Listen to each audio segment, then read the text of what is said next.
నమస్తే, welcome to ఇదే నిజం టీవీ.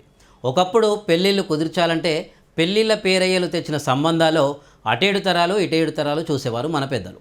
ఇక ఇప్పుడున్న జనరేషన్లో మాత్రం అమ్మాయిలు అబ్బాయిలు తమకు నచ్చిన సంబంధాలను మ్యాట్రిమోని సైట్లలో వెతుక్కుంటున్నారు. ఇదే మోసగాళ్లకు వరంగా మారింది. ఇటీవల రాజస్థాన్కి చెందిన 45 ఏళ్ల వ్యక్తి ఒకరిని కాదు ఇద్దరిని కాదు మ్యాట్రిమోనల్ సైట్తో ఏకంగా 250 మందికి పైగా మహిళల్ని మోసం చేశాడు. అతని పేరు నరేష్ పూజారి గోస్వామిగా గుర్తించారు పోలీసులు. గత 20 ఏళ్లుగా అతను బెంగళూరు నగరంలో నివసిస్తున్నాడు గోస్వామి.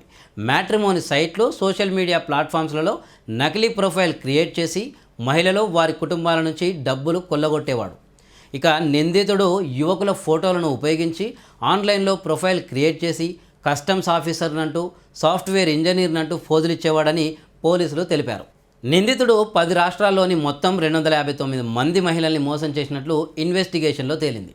కస్టమ్స్ అధికారిగా, సాఫ్ట్వేర్ ఇంజనీర్గా ఫోజులిచ్చి పెళ్లి కోసం యువతుల కుటుంబాలను బెంగళూరుకి ఆహ్వానించేవాడు.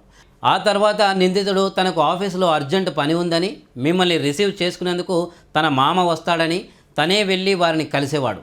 మామకు రూపాయలు 5,000 నుంచి 10,000 ఇవ్వాలని, తన కుటుంబం కోసం అత్యవసరంగా రైల్వే టికెట్స్ బుక్ చేయాలని, తాను కలుసుకునేందుకు అన్ని ఏర్పాట్లు చేస్తాడని నమ్మబలికేవాడు.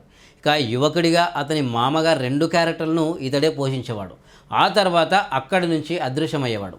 అయితే తాజాగా కోయంబత్తూరుకి చెందిన బాధితురాలొకరు ఫిబ్రవరి 23న ఫిర్యాదు చేయడంతో రైల్వే పోలీసులు విచారణ ప్రారంభించారు. నిందితుడు గోస్వామి విడాకులు తీసుకున్న వితంతువులను లక్ష్యంగా చేసుకునేవాడని పోలీసులు వివరించారు.